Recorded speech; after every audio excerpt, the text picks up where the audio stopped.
Every sterile computers now have primary control of critical vehicle functions.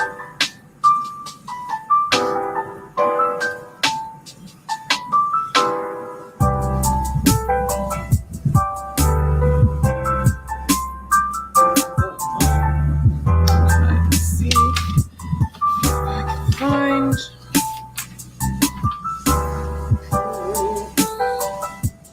Alrighty.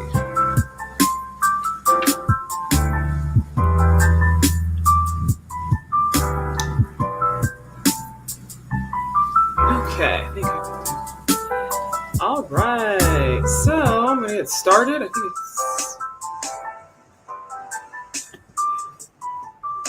all right. So I want to thank you for wherever you're at watching. If you're watching this video, I hope you're enjoying yourself and having a wonderful week, a wonderful day.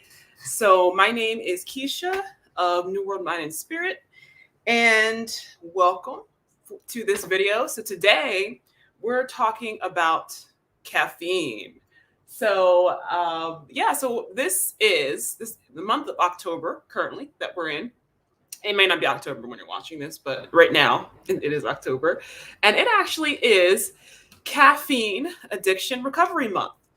And I actually thought that was a really, really interesting thing to talk about and to discuss today, because I believe that this is something that is a good thing to be aware of and a good thing to check in right now. Because I'm not sure if you're aware of this, but fact, according to the Center for Addiction and Mental Health, caffeine is actually currently the most widely used psychoactive drug in the world. And that actually is, number one, was very surprising to me. But then again, when I really thought about it, I'm like, actually, it's not that surprising at all, because unlike any other substance, caffeine really is not given any sort of, it doesn't really have a social stigma, unlike other substances. Like when you think about things like obviously hard drugs, but even things like marijuana, alcohol, which are generally accepted, they still have a social stigma attached to them. They still have legal boundaries and legal ramifications. For example, even in states where, marijuana is legal, in places where it is legal, there's still laws around it. Same with alcohol, same with just being able to do certain things under the influence and that. There's really no such boundaries with caffeine. Caffeine pretty much is allowed to run willy-nilly and is often pushed, and there's really no counter push either. So caffeine has society's A-OK, government's A-OK of approval to kind of intake as much as you want to. And of course, there can be ramifications to that. And hey, our drinks, and of course we'll probably talk about coffee a lot, but let's be honest, it's in a lot of things. So all of that, overdoing it is easier to do because it is so normalized, and there can be ramifications, health ramifications with our body, with our mind, our emotions, everything. So it's really important, I think, to kind of check in and see where are you at in your relationship with caffeine. Are you okay with it? Do you think maybe you need to pull it back a little bit? Do you want to actually cut it out completely? And we're going to talk about that briefly today and ways to do that. And I'm going to definitely keep it brief today because I do have to have work in a bit. So I won't keep this going too long. But one thing too that can actually make uses or caffeine use or any use of any sort of substance kind of ramp up is, of course, like the past 15 months, right? In the past 15 months, we've really been under more stress than we've ever been before. We've had a lot of ramifications. Of course, first and foremost with COVID, as well as a lot of the racial awfulness that has happened as well, that has been a part of this. And we're stressed people right now. And we find ourselves under financial stress, under social stress, under just a lot of gross emotions. And one way that we can learn to cope is through substances. And so oftentimes we tend to lean on things even more than we did before to feel good. So that it could also have ramped up your use of substances such as caffeine, even, you know? But one thing I really want to kind of talk about too is why do we really use caffeine? Why do we crutch on caffeine so much? And so the big myth that gets pushed all the time is the energy. You need the energy. And this is not true at all. You know, there actually was a 2014 Stanford study that was done that basically states that the human body at rest puts off enough energy at rest without even moving. Your body, without even moving, puts off enough energy at rest to really light up several light bulbs, which I think is really interesting to know. So you don't need the energy. You actually are perfectly capable of producing energy, enough energy to get through anything you need to get through. And the truth of it is you intake caffeine because of the way it makes you feel. You actually like the stimulating feel of it as it hits your bloodstream.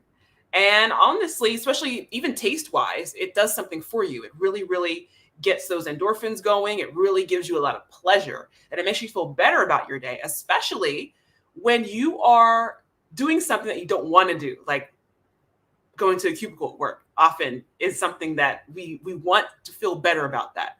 So coffee is a great ritual to help us feel better about what we're going to do for the day.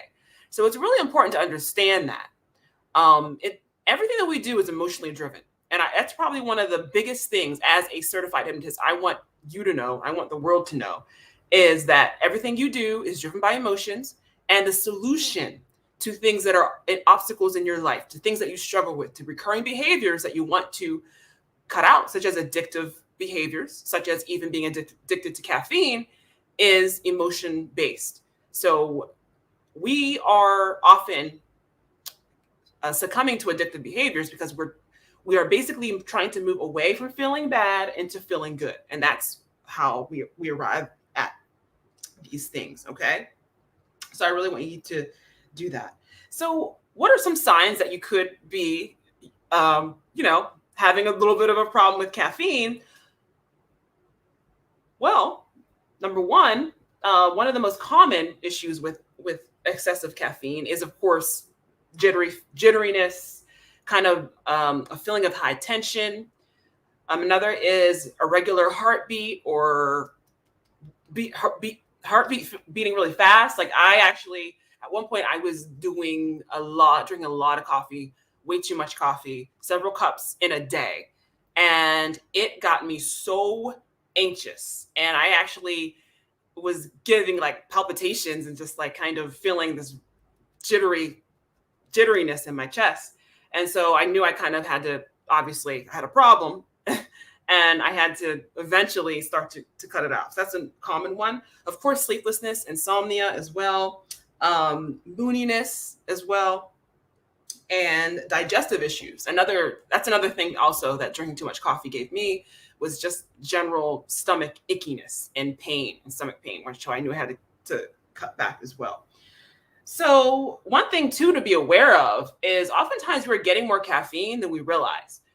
Caffeine, like sugar, is something that is, because it does have an addictive property to it. It often is kind of put into things without us knowing it. For example, currently right now, I'm actually on my menstrual cycle. So I am drinking a decaf coffee. Now, obviously, even decaffeinated coffee still has caffeine. Coffee beans naturally contain caffeine. The process they use to decaffeinate coffee does not get out all of the caffeine. There's still some in there, but it's just considerably less than it would be with caffeine. But so I'm on my menstrual cycle. So when sometimes I have to, I have discomfort and I will take a Midol. And it's interesting, if you look on the ingredients on the back, this also contains caffeine. Each pill, it says, contains 60 milligrams of caffeine. Okay, so right there is a hit caffeine. I obviously don't take this for the caffeine related benefits, but yet it's something I'm getting it. So that's even more that it's putting into your system. So it's really So it can actually accumulate further than we realize, just like things like sugar and other salt and other substances. Okay. So how do we cut back? Okay. How do we do that? So number one, it's really important to define what a relationship with caffeine looks like for you. Do you want to, have a relationship with it daily? And it is recommended, I think, people really are saying 1 or 2 cups a day max is perfectly fine. Probably anything more than that, going to be honest, is probably going to not too great for you. But especially if you're dealing with side effects, then definitely you should cut back.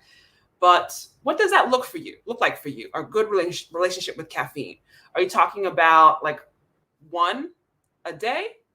Are you talking about maybe just 1 socially when you go out to meet friends?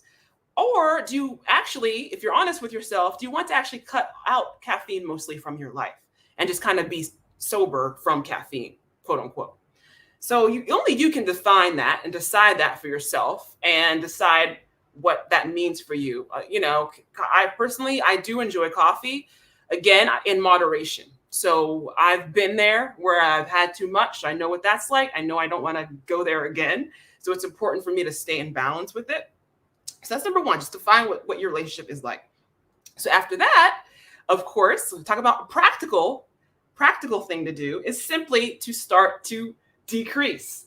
And even if you're looking to cut it out completely, you don't have to necessarily cut it out completely right away. You can decrease. And one way to do that in a better way, because your body's going to be wanting to look for that pleasure. It's going to want to look for a pleasure hit when it's used to getting it. So what you're going to have to do is switch out a beverage, a little ritual beverage that is going to get you that pleasure hit. And so obviously something like a herbal tea, there's some phenomenal herbal teas out there, and herbal teas are caffeine free. Even black tea contains a good hit of caffeine, obviously not as much as a coffee, but you can start there if you wanted. But herbal teas, especially to me, have come in so many amazing flavors and types that you certainly can find something that fits your palate, that actually gives you pleasure. Because remember, this is actually more about pleasure and ritual and giving you that hit of being able to counter, especially if you're doing it before something like work or something that makes you, it's kind of a downer for you. This is something that makes you feel better about doing things. So remember that. So it's not about the energy so much. It's about feeling good. Now, keep in mind, yes, you may feel withdrawal symptoms. If you drink a lot of caffeine, maybe you do want to alternate with like a higher caffeine product like black tea or something like that. But the point is to find something that you like, that tastes good, and also know that your body and your brain always wants the same things over and over again. It doesn't like new things. It always is going to want what it knows and what is familiar to it. So anytime you do something differently, yes, your body's probably going to call it out. Hey, wait a minute. This isn't my caffeine loaded coffee. I don't like this. But it's up to you as the person in charge to say, well, this is what we're doing. And to stick with it. Over time, what is not familiar will become familiar to you, and it will be embraced, and you will look forward to that, okay, with your body. Even people that like citrusy drinks, you can do hot water with lemon and sugar, especially in the summer. It's nice. There actually is all sorts of little concoctions that you can find on the internet that actually, especially if that drink is hot, you need a hot drink. That there's even like a hot cinnamon drink as well that I did that's really tasty, that uses like cayenne pepper, water, apple juice, and maybe something else. I can't remember. That might be it. I'm not sure. But it's actually quite good. Okay, so switching that out and just stick with it and make it familiar. Over time, that will be good for you. Okay. And also just watch your language. Like when we talk so passionately about our coffee, again, in a way that we often is not acceptable to talk about other things like weed, like alcohol. Like with those, we're kind of, it depends on who you're with, obviously. But oftentimes it's okay to proclaim with caffeine. It's okay to proclaim to the world, oh my God, I need my shit. I need my coffee. I need to get it. I need it to get through my day. I'm addicted. I'm addicted. And one thing I can tell you, again, as a certified hypnotist, your words hold power. Your words actually can program you into your behavior. Speaking about something passionately is actually a great way to get yourself to want more of it. So if you're trying to cut back on something, don't speak of it so highly. Don't talk yourself into how much you want it, how much you crave it, how much you can't live without it, especially those big words that are related to survival, to living, to heaven and hell. Those are really powerful words that put powerful imagery in your head that actually can, when you're trying to stop that behavior, can actually sabotage you. So watch your words and that you're using when you're talking about caffeine, if you're trying to cut it back. Okay. It's always about the power of choice. At the beginning of cutting back your journey, you may say instead, okay, I choose to have this herbal tea. I choose to have this hot lemon water because I want to feel better. I want to look better. I want to take care of myself. Remember the reasons you're doing this, because you want to feel good in your body. You want to take care of your body, and you want to, in the long run, avoid long-term issues that could get in your way with excessive abuse of caffeine, such as, long-term stomach and digestive issues, such as, just continuing a lifestyle of heightened stress and tension, headaches, and everything like that. You don't remember why you're doing this and tell yourself, I choose to do this because. All right.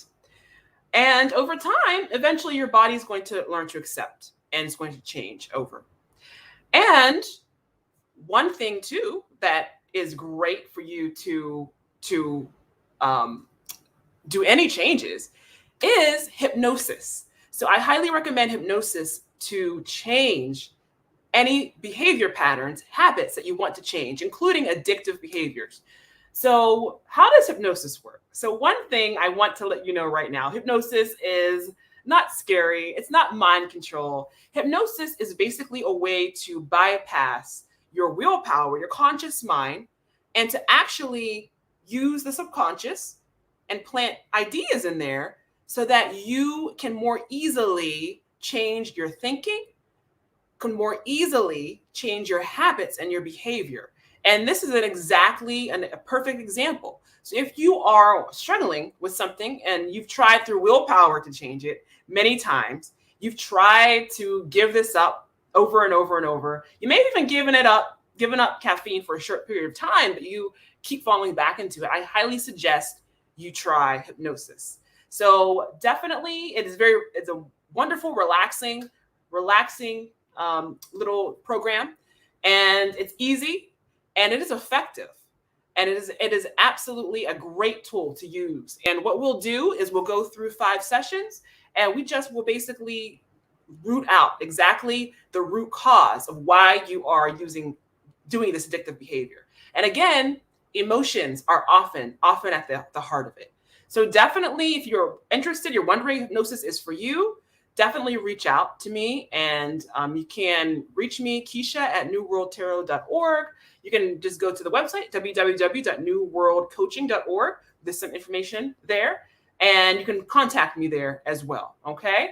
So thank you so much. And I hope you enjoy your day. And I'm going to hop off now.